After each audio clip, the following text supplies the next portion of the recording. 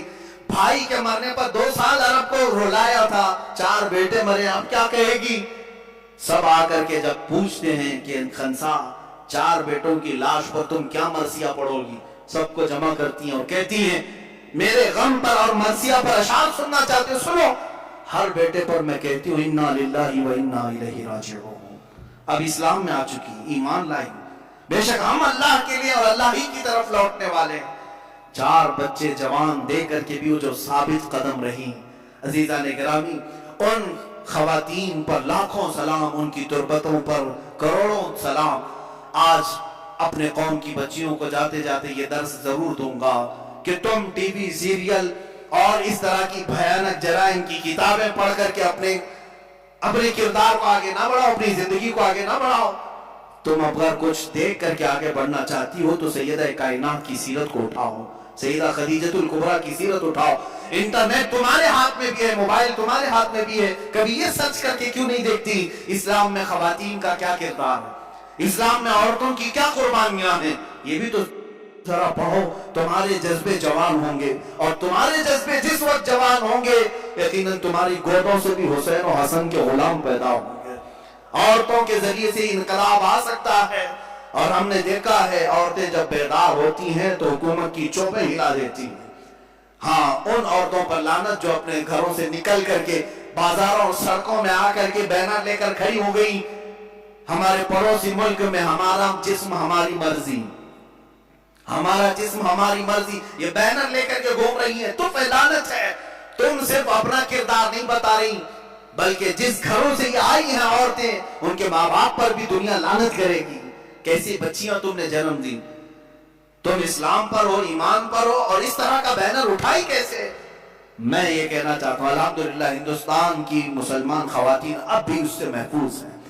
اب تک ہمارے آزاد اس طرح کا ماحول ہونے کے باوجود بھی ابھی ہماری خواتین اس طرح سے نہیں نکلی، اللہ کبھی نہ نکالے۔ لیکن بچیوں کے لیے جو جال بچھائے جا رہے ہیں، جو منصوبے بنائے جا رہے ہیں، اس سے میں الرٹ کرنا چاہتا ہوں۔